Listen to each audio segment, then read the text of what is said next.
Next question. Do I do nofap?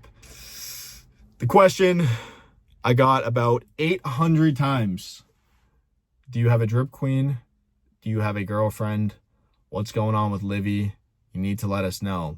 Guys, what is going on? How is everybody doing? I know you guys are probably like, Drip King, why are you posting on YouTube? You never post on YouTube. Here's the thing, guys.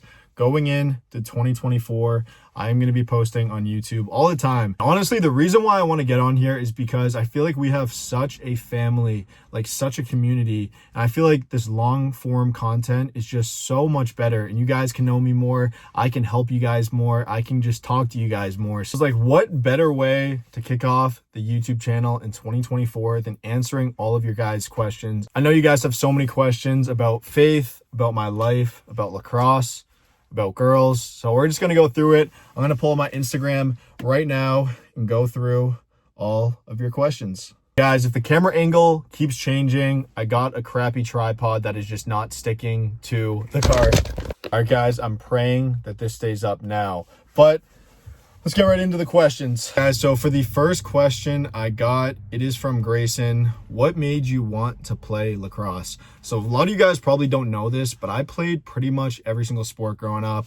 I played football, hockey, basketball, soccer, baseball, lacrosse, wrestling. The reason I played lacrosse was it was the sport that I was the best at. It was the sport that I enjoyed the most. And I knew that I wanted to go all in on one sport and see if I could play at the next level in college. This question from Alexander. Are you on roids? I'm going to take that as a compliment. I'm actually pretty small, but I'm not on roids, and the Planet Fitness lighting on my story is pretty good. This is the thing I put up. But no, Drip King is not on steroids. What's your favorite TV show? Okay, guys, I'm going to put you on right now. If you are Christian, if you are religious, watch The Chosen. It's on Netflix and it's on this website called Angel. But I am telling you right now, this show literally brought my faith to another level. I think they do a great job of depicting how Jesus treated everybody, all the miracles he did in people's lives, and just why Jesus was so amazing. So recommend watching that. What made you start your journey with God? This is a really good question. I did one kind of video on my testimony, but long story short, through high school and going into college, I always wanted to fit in with everybody else. So I was into the drinking, I was into the partying, the hookup culture, playing college lacrosse. I thought I was living the dream, but let me tell you, when I was living that lifestyle that everybody else was doing around me, I was never doing it for myself, but I was doing it for validation of other people. But when I finally found God in my life, I got out of a breakup. I was so down bad, and one of my friends, Gavin, started bringing me to church, started introducing me to God. And let me tell you this right now, when I started following God, people may have thought it was weird, people may have thought I was different, but God genuinely saved my life. He gave me a purpose. He gave me a family of you guys. He gave me a way to live life that I actually could look in the mirror at night and be happy with who I was. So honestly, it was a bunch of years building up of being unhappy, living for the world, and going through a bad breakup. And I'm telling you boys, God seriously saved my life. And if you guys haven't fully given your heart to God yet, do it, because he's waiting for you and he will change your life. I promise. Next question. Do I do nofap? If you guys don't know what that is, it's not cranking it. Do I do it? Do I not do it? So I actually quit doing it like 6 months ago. And you guys might be like, bro, that is crazy. How did you go 6 months? Why did you go 6 months? Is it bad that I'm doing it? So here's the thing. It is a sin, but not only is it a sin, pornography, giving into those desires, pleasuring yourself, it literally kills you from the inside and you have no idea.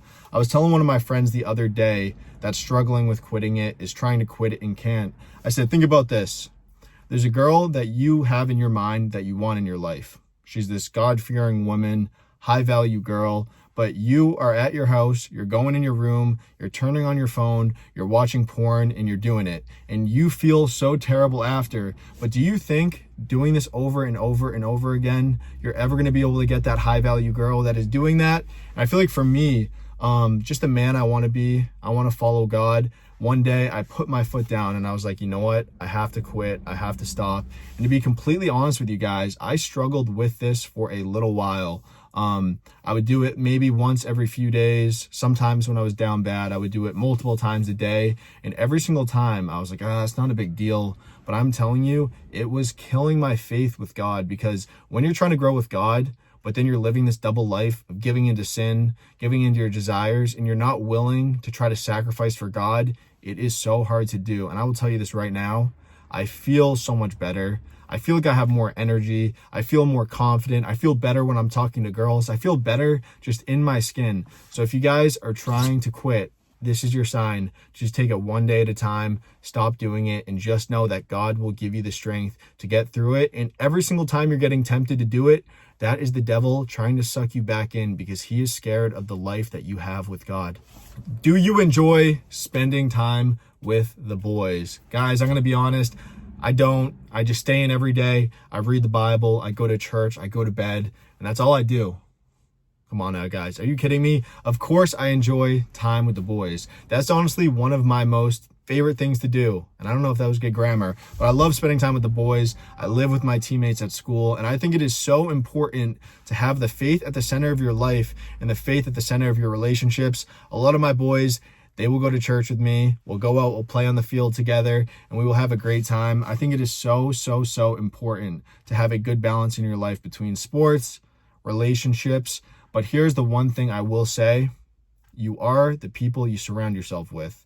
When I was in high school, I would surround myself with these people that were extremely unmotivated, that were always partying, always drinking, always hooking up with girls, and really had no goals in life for them. And I was no better. I was the same exact way. But here's the thing now. I don't have a ton of friends. Obviously, I have my teammates who are like family to me, but I have a small group of probably like 3 or 4 kids that are really close to me. They're genuinely my brothers. I would die for them. And the thing is with our relationship is we bring each other up. We ask how our faith life is going. We see if we're staying motivated in the gym. If we're going through some girl stuff, we'll give each other advice. We'll watch sports together. And it's just a very healthy relationship I have with them. And it just makes all of us better all around.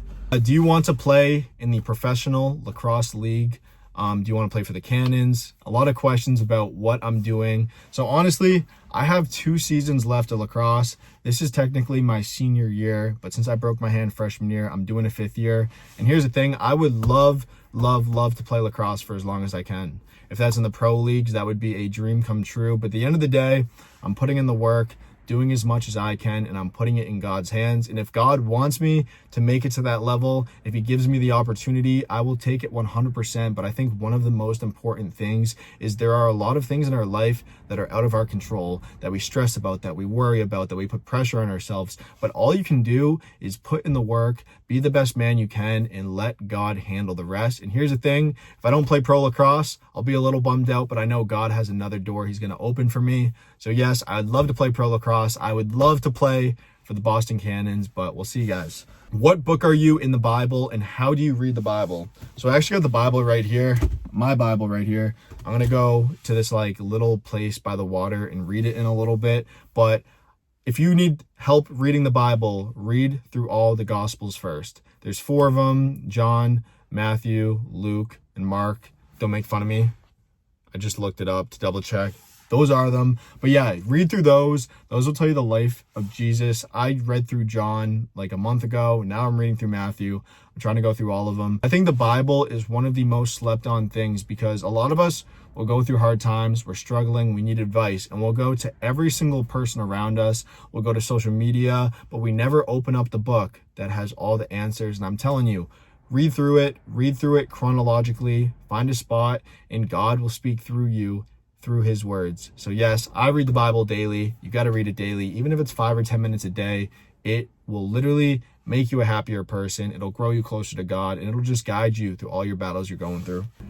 Are you allowed to get tattoos as a Christian? So this is a question I get asked all the time, because I've shown you guys, I got like 15 tattoos. And honestly, this was something that I used to ask myself a while. Should I get tattoos? Am I allowed to get tattoos? And here's the thing. In the book of Leviticus, in the Old Testament, it talks about God saying, don't mark your body in any way. But if you guys look into the context, he was talking to the Israelites, and he was letting them know to not mark their bodies for any of these other gods, any of these other idols, because God is the only idol. But the thing is, in the New Testament, I do believe that you are allowed to get tattoos if they're for the right meaning. If you're in a good place, if you're in a good spirit and you get them for God to remind yourself of God, maybe your family, I do think it's okay. But here's the thing, if I'm wrong, I full-heartedly repent for my sins, and I hope the Lord forgives me. But every tattoo that I have is to honor the Lord. The question I got about 800 times: do you have a drip queen? Do you have a girlfriend? What's going on with Livy? You need to let us know. Okay. So I don't ever talk about this in like long form, but I'm going to keep it a buck with you boys, because if you guys are on this account, you're a real one. The Livy situation. Livy's got a boyfriend. She did post a video with the eye black the other week. And who knows, maybe we got a little collab coming soon. Stay tuned. I'm not going to give anything away, but I don't have a drip queen. I don't have a girl. And this might surprise you guys, but I really don't Snapchat any girls. I don't really talk to any girls. I mean, my mom and my sisters, if that counts.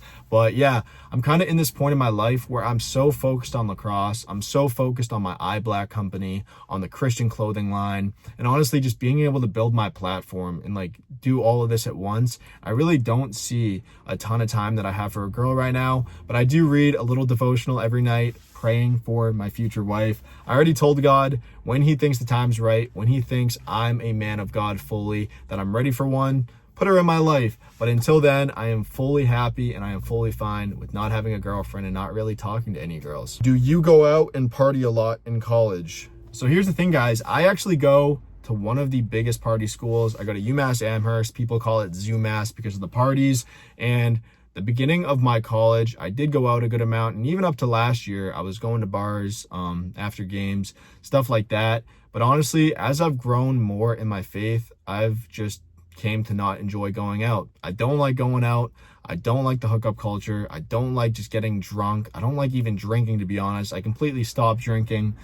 So I don't really go out anymore. I mean, on occasion, I might go out to a nice dinner with a few of my close buddies, maybe even family, and maybe get like one drink, but I really don't like going out. And as I said with the girl thing, I really think I have much more important things on my plate to focus on right now than like going out and partying and stuff like that. And it's just really not what I enjoy. What makes you happy? This is a really good question. You guys are going to get me in the feels right here. So here's the thing. A lot of you guys think that since I have some followers, maybe I'm making a little bit of money, a little bit of fame, I get to play college lacrosse, that I'm just this happy person all the time. But let me tell you, I constantly feel lonely, feel like maybe I'm not doing enough. Maybe I'm not good enough. Sometimes I feel down. Sometimes I feel upset. But I always remember that you are going to go through struggles in life. You're going to go through uncertainty. You're going to feel lonely. But honestly, I think the path of following God, I think the path of being someone that you're proud of is a path that isn't followed by many. There's going to be so many people going out to parties, hanging out with girls, doing all these things, and you might feel like you're missing out. But honestly, I think the fulfillment comes from doing what's best for you in the lonely time. So yes, I get lonely too. Trust me, you guys are not alone. But one thing I'll tell you is, if you feel like you're really lonely, if you feel like you don't have anyone, number one, your family loves you. And if you don't even think that, God loves you so much. God is there with you every single step of the way. And God knows what you were going through, and he wouldn't put you through anything that you can't handle, that you can't get through, that you can't overcome. So if you're struggling right now, know that you're not alone. So guys, I think that's going to wrap it up for the Q&A today. That just rhymed. But I'm not going to be thinking this video is going to go viral. It's not going to be like a lot of my other videos, because I'm pretty much just talking about faith, talking about God, talking about advice. But let me know in the comments, do you guys like these like little Q&As? What type of videos do you want to see more? I'm going back to school next week for preseason, so we're going to have a ton of lacrosse content coming up with the season. But yeah, guys, let me know. Do you like the video? Did you not like the video? If you didn't, it's fine. I won't be offended. Probably wasn't that good, but I love you guys so much. I hope you guys all have a blessed day. And 2024, it's your year. Take it over. Start getting disciplined. Start grinding. Start following God. And it's going to be a great year for all of us. I love you guys, and I'll see you guys in the next video.